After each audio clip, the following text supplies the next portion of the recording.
back feed that Ken is going to pick up later today. This is the control room where Salute controls all of the augers. They're all run by electric motors. And it's designed so that in the future it could be a little more automated than it is. This is the mill right here, which is a lot smaller than I thought it would be. Yeah. And so the grain comes in, for example, the corn comes in on bin auger number 1, and corn from number 9, and then soybean meal doesn't come into the mill because it doesn't get ground. So only the ground products are augered into the mill. Okay. So the corn comes in, gets ground up. So it uses a different screen for each different size. Like when you buy Chick Starter, you see it's a lot finer. You want to show them the Chico for the Chico screen? Yeah, that inside. Ah, okay. That little baby open. That's all right. You can open it if you want. Oh, yeah. Show them the inside of the mill? Sure. Okay.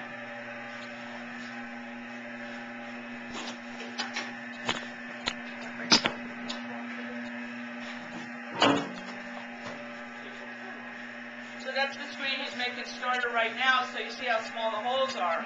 So it keeps the corn in there until it's small enough to come out through the holes.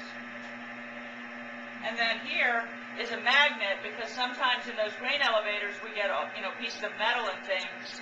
And so this magnet is here that catches the small pieces of metal, at least most of them. And then there's another magnet on the output. I mean, we get all kinds of pieces of metal sometimes that come in from broken augers somewhere at the fields, in the combine. A bolt falls in, and nobody's going to go into a combine and stop the combine just to get it, so we end up seeing it here. So sometimes, I'll come running out of the office, a bolt will get in there, and I think all hell is broken loose. You'll, bow, bow, bow, bow, bow, bow. So, and then Salute, of course, has to keep it all cleaned out, because sometimes I know you'll find a finer powder in your feed, and that's just because we got a drier load of corn. So when these hammers hit the kernel, it just sort of blows up. Some loads are drier than others. You've probably seen some difference in the consistency and the amount of powder. So this, there's quite a bit down in here now. It's almost like a cornmeal. Doesn't hurt anything. I mean, again, when I get it in my feed, I just add a little bit of water. Yeah. So they just clean it up. We bag it one bag at a time. How little water do they eat less of it? I think they eat more of it. I haven't studied it scientifically, but I think they tend to clean their plates more when it's mixed with water.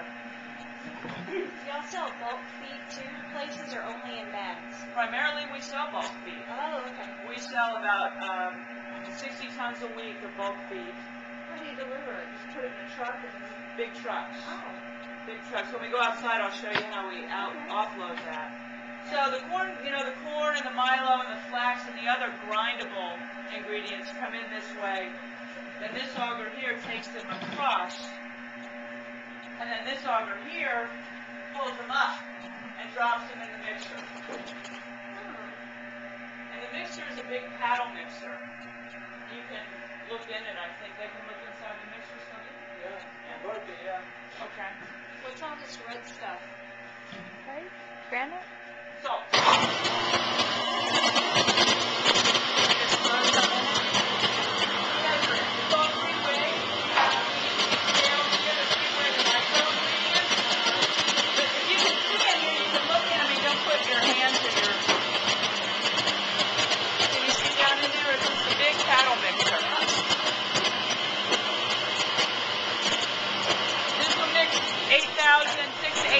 Pounds at a time.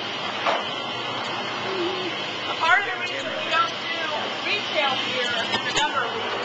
We have a 500-pound minimum order. So folks will call us, could I come get a bag? No, we don't have one. We don't store anything. We store ingredients, but we don't really store any kind of feed. How many bags are only Austin alone is buying at least 50 bags a week of layer feed, either starter, developer, or the 18% layer. But more or Austin? Buck more, but then we just added Callahan. Wow, okay. So quite a bit. I mean, there's a lot of people in Austin with backyard chickens. I think it's great. Is your primary audience in Central Texas for the feed, or do you ship it around the country, or how does that work? Primarily Central Texas. Okay. Freight costs and feed margins, you know, like I was talking about, for the bulk folks, it's really tight. Okay. We make about $3 on each bag of feed that we sell. Okay. Yeah. So, you know, it's pretty thin. A couple guys spend about an hour bagging 40 bags, and we make $100, $120. Yeah.